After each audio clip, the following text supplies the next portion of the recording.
पूर्व से मेरी ख़ास बात हो रही थी अभी 3 दिन पहले, और मैं इनके साथ एक इंटरव्यू करना चाह रहा था। वैसे तो ये बहुत बिज़ी रहते हैं, जैसे इन्होंने बताया कि इंस्टीट्यूट के साथ भी जुड़े हुए हैं, फिर एक सीनियर पोजीशन पे हैं मल्टीनेशनल कंपनीज़ में, काफ़ी असाइनमेंट्स हैं इनके पास, टाइम मिलना थोड़ा मुश्किल होता है। लेकिन जब इनसे बात हुई तो उन्होंने बोला कि मैं ठीक है इंटरव्यू दे दूँगा, लेकिन मैं इधर दिल्ली में तो नहीं दे पाऊँगा, क्योंकि थोड़ा मैं यहाँ पे ऑक्यूपाइड रहता हूँ और मेरा माइंड जो है वो फ्री नहीं रहता। तो फिर मैंने इन्हें सजेशन दिया कि ठीक है, हम एक काम करते हैं, हम पहाड़ों पे चलते हैं, और इन्हें मैंने धनौल्टी का सजेशन दिया तो ये अग्री हो गए।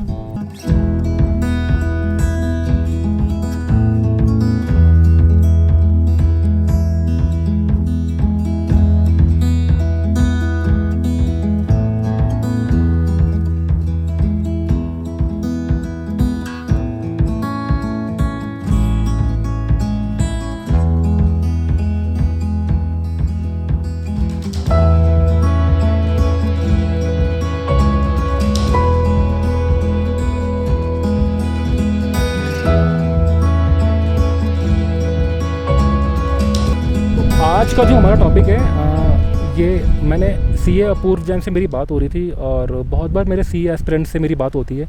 मैं ये देखता हूँ कि वो लोग स्ट्रगल करते हैं अपनी सीए की पढ़ाई के साथ। उन्हें समझ में नहीं आता क्या पढ़े क्या ना पढ़े, कौन सी बुक रेफ़र करे, कौन सी कोचिंग ले। कई बार तो कोचिंग के पीछे ही भागते रहते हैं, वो दिन भर पूरा टाइम कोचिंग में निकल जाता है।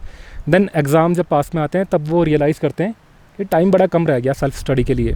तो आई थॉट कि क्यों ना किसी ऐसे पर्सन से बात करी जाए जिसने सीए करी हो और जिसने ये सब फेस किया हो, और वो अपना एक्सपीरियंस शेयर कर पाए। इन्हें 10 साल हो गए सीए करे हुए, और मुझे लगता है इनसे बेहतर और कोई नहीं हो सकता जो मैं बता पाए इस बारे में। पिछले 10 साल से ये मल्टीनेशनल कंपनीज़ में एक सीनियर पोजीशन पे अब काम कर रहे हैं।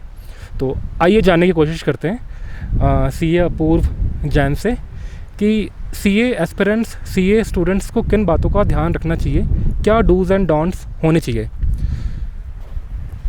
तो अपूर्व, मैं आपसे जानना चाहूँगा, जो हमारे यूथ हैं, हमारे स्टूडेंट्स हैं, जो लोग सीए अभी कर रहे हैं, जो बच्चे कर रहे हैं, उन्हें किन बातों का ध्यान में रखना चाहिए। अगर मैं टॉप 3 की बात करूँ, बहुत सारी बातें हो सकती है, टॉप 3 कौन सी होंगी? देखिए, टॉप 3 के लिए तो मैं यही बोलूँगा कि सबसे पहले एक लगन और शिद्दत ऐसी चीज़ है जो आपके पास होनी चाहिए। अगर आप शिद्दत से पढ़ाई नहीं करेंगे, मतलब कोई भी काम है, not even CA, not only CA, but कोई भी काम है, अगर आप CWA करें, आप MBA करें, आप अपने बेशक स्कूल की पढ़ाई ले लें, कुछ भी करें आप मन लगा के करें। सबसे पहली बात, फोकस्ड होने चाहिए आपका फोकस पूरा एक ही जगह होना चाहिए। अगर आपको लगता है आपका एरिया नहीं है ये, तो आप शुरू में पीछे हट जाएं, उसके पीछे ना भागे। अननेसेसरी आपका भी टाइम, मनी, एफर्ट्स सब वेस्ट होंगे, तो उसका कोई फ़ायदा नहीं है। तो सबसे पहली चीज़ तो मैं ये बोलूँगा कि लगन और शिद्दत ये होनी चाहिए। ठीक है, तो सीए अपूर्व ने बताया हमें कि 3 में से पहली चीज़ तो लगन होनी चाहिए, मतलब कि एक डेडिकेशन हो, डिटर्मिनेशन हो कि करनी है, बस आपने डिसाइड कर लिया अब करनी है।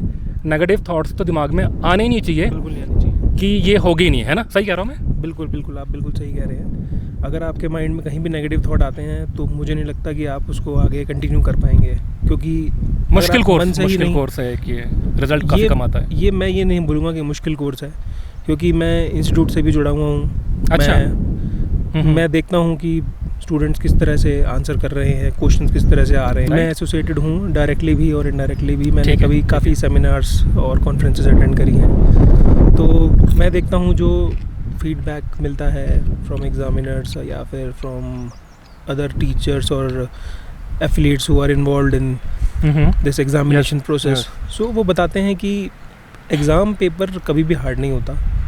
इट जस्ट एक साइकोलॉजिकल प्रेशर रहता है बच्चे के ऊपर कि ये हार्ड है, मुश्किल है। और दूसरी चीज़, ये काफ़ी सारे स्टूडेंट्स के अंदर, मतलब जब मैं भी स्टूडेंट था तो मेरे अंदर भी ये एक डर था कि आपकी इनका एक पासिंग परसेंटेज होता है, ऐसा बोला जाता है, अगर आपने सुना हो कि इनको इतने ही परसेंटेज नमकीन भी कि आपको इतने ही परसेंटेज स्टूडेंट्स पास करने हैं। तो ऐसा बिल्कुल नहीं है कि सीए ने कोई थ्रेशोल्ड बना रखा है। अच्छा, तो ये क्या मिथ है ये? क्योंकि मैंने भी ये सुना है कि परसेंटेज डिसाइड होता है, इन्हें काफ़ी कम बच्चे ही पास करने होते हैं, निकालने होते हैं, सो दैट कि एक डिमांड रहे मार्केट में, तो it's just a myth. It's just a myth और Okay. कुछ नहीं है। Alright. और ऐसा नहीं है कि हमें इतनी ही परसेंटेज बच्चे निकालने हैं, बिल्कुल नहीं है ये। आप किसी भी सीए से पूछ सकते हैं ये बात। It's just your hard work, your dedication, ठीक है, एंड योर डिटर्मिनेशन। ठीक है।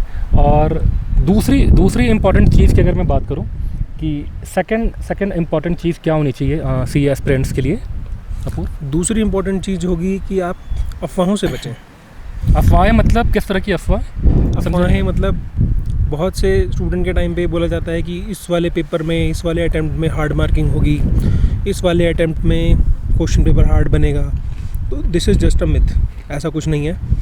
आपको बस अप टू डेट रहना है, अपने जो आपका स्टडी मटेरियल है उसको थॉरली गो थ्रू करना है। तो is the study material provided by the institutes sufficient, या फिर क्योंकि मैंने ये देखा है कि स्टूडेंट्स कंफ्यूज रहते हैं। कोचिंग इंस्टीट्यूट्स जो हैं, प्राइवेट कोचिंग इंस्टीट्यूट्स, उनके भी स्टडी मटेरियल्स वो रेफ़र करते हैं, देन बाहर से भी बुक्स लेते हैं, इंस्टीट्यूट्स की बुक भी लेते हैं। तो कहाँ पे कंसंट्रेट करें, वो किन मटेरियल्स पे? देखिए, जो सीए का स्टडी मटेरियल है वो बिल्कुल भी हार्ड नहीं होता है। ये भी एक मिथ है एक तरीके का, जो कि फैलाया गया है प्राइवेट कोचिंग्स की तरफ से। मैं ये नहीं बोलूँगा कि आप प्राइवेट कोचिंग्स मत लीजिए। आप पहले अपना स्टडी मटेरियल देखिए, ठीक है, क्योंकि आप 12th स्टैंडर्ड से आए हैं या फिर आप ग्रेजुएशन बैकग्राउंड से हैं जिसमें आपने काफ़ी चीज़ें करी हुई हैं। नमकीन नहीं लिया आपने काफ़ी देर से? सॉरी मैं आपको डिस्टर्ब कर रहा हूँ, लेकिन मुझे हमेशा अपने गेस्ट्स का थोड़ा ध्यान रखना पड़ता है खाने पीने का। मैं प्लीज़ आप माइंड मत करिएगा। मैं लेता रहूँगा, आप अच्छा, टेंशन ना लें, ठीक है। क्योंकि मैं भूल जाता हूँ मैं क्या बोल रहा था। अच्छा, मैं आपको याद दिला देता हूँ। आप वो स्टडी मटेरियल्स की बात कर रहे थे और आप कह रहे थे कि प्राइवेट कोचिंग इंस्टीट्यूट से कोचिंग लेना गलत नहीं है। बिल्कुल, आप पहले अपना स्टडी मटेरियल देखिए, आप देखिए आपको कितना समझ में आ रहा है। देखिए, स्टडी जो कोचिंग होती है वो गाइडेंस होती है। आपको लगता है आपको समझ नहीं आ रहा है। बहुत से ऐसे स्टूडेंट्स हैं या बहुत से ऐसे मेरे कलीग्स हैं जिन्होंने बिना कोचिंग के भी सीए एग्ज़ाम निकाले हैं। तो इट्स जस्ट अ मिथ कि study material is not sufficient. आप रेफ़र कर सकते हैं दूसरा स्टडी मटेरियल, आप गाइडेंस ले सकते हैं दूसरे टीचर्स से या जो भी आपके मेंटोर्स हैं, आप उनसे गाइडेंस लीजिए। आप अपनी प्रैक्टिकल आर्टिकलशिप के टाइम पे आप अपना प्रैक्टिकल एक्सपोजर लीजिए चीज़ों का, वो बहुत मोर देन सफिशिएंट है। ठीक है, बिल्कुल काफ़ी अच्छे से एक्सप्लेन किया आपने, एंड आई बिलीव कि ये काफ़ी यूज़फुल रहेगा स्टूडेंट्स के लिए। अगर मैं third and last important aspects की बात करूं जिनको ध्यान में रखना चाहिए स्टूडेंट्स के लिए, तो उस बारे में आप क्या बोलना चाहेंगे? या फिर मैं ये बोल लूँ कि एक टिप देना चाहेंगे आप, एक सजेशन देना चाहेंगे, तो वो क्या होगा? देखिए, सजेशन मैं ये बोलूँगा कि सीए का कोर्स इतना हार्ड नहीं है जितना आप समझ रहे हैं। तो बस उसमें क्वांटिटी थोड़ी ज़्यादा होती है, उसके लिए ज़रूरत है प्रॉपर प्लानिंग की। तो अगर आप प्रॉपर प्लान करके चलेंगे। सॉरी मैं आपको यहाँ पे क्रॉस क्वेश्चन कर रहा हूँ, क्योंकि मुझे लगता है शायद ये स्टूडेंट्स के लिए काफ़ी हेल्पफुल रहेगा। क्यों होती है क्वांटिटी इतनी ज़्यादा? सिलेबस क्यों रहता है काफ़ी इतना? ये आपने बहुत सही सवाल पूछा। एक्चुअली सीए जो है एक बहुत ही एस्टीम्ड और बहुत ही या रिनाउड और बहुत ही प्रेस्टीज एक आपकी क्वालिफिकेशन है, ठीक है। इसके अगर आप ये अचीव करते हैं तो आपसे जो हमारी सोसाइटी है उसकी एक्सपेक्टेशंस बहुत होती हैं। जस्ट लाइक आईएएस, ठीक है, तो आईएएस के पास बहुत नॉलेज होती है, आईएएस का सिलेबस बहुत ज़्यादा होता है, लेकिन सीए का भी कम नहीं होता है। तो अपनी अगर आपकी फील्ड है जैसे अकाउंटेंसी है, तो अगर आप वहाँ एक्सेल करना चाहते हैं तो आपको उसका in and out A to Z सब पता होना चाहिए। तो इसके लिए मतलब काफ़ी वास्ट तरीके से समझाया गया है, आपको सारी नॉलेज दी जाए, ये सब कोर्स में कवर किया गया है। इसलिए कोर्स थोड़ा लेंदी होता है, बट मैं ये नहीं बोलूँगा कि वो हार्ड है।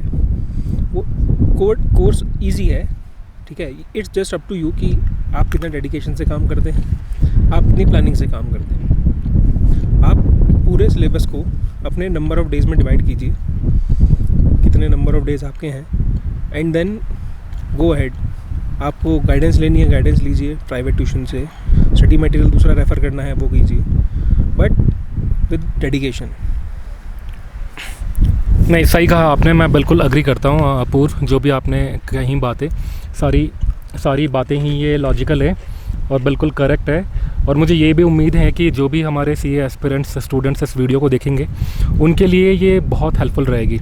अपूर्व से मेरी ख़ास बात हो रही थी अभी 3 दिन पहले, और मैं इनके साथ एक इंटरव्यू करना चाह रहा था। वैसे तो ये बहुत बिज़ी रहते हैं, जैसे इन्होंने बताया कि इंस्टीट्यूट के साथ भी जुड़े हुए हैं, फिर एक सीनियर पोजीशन पे हैं मल्टीनेशनल कंपनीज़ में, काफ़ी असाइनमेंट्स हैं इनके पास, टाइम मिलना थोड़ा मुश्किल होता है। लेकिन जब इनसे बात हुई तो उन्होंने बोला कि मैं ठीक है इंटरव्यू दे दूँगा, लेकिन मैं इधर दिल्ली में तो नहीं दे पाऊँगा क्योंकि थोड़ा मैं यहाँ पे ऑक्यूपाइड रहता हूँ और मेरा माइंड जो है वो फ्री नहीं रहता।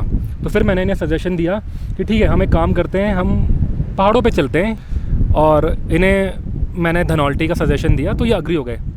तो फिर अभी स्पेशल हम इस इंटरव्यू के लिए धनौल्टी में आए हैं, धनौल्टी पे भी बैठे हुए हैं, खुले में हैं, बिल्कुल हवा चल रही है, धूप है, मौसम अच्छा है, कोई भी नहीं है, बिल्कुल भीड़ नहीं, कोई पॉल्यूशन नहीं, सामने पहाड़ हैं, वादियाँ हैं, और यहाँ पे बहुत कंफर्टेबल है, इसलिए ये अपने फ्री थॉट्स शेयर कर पाए हमारे साथ।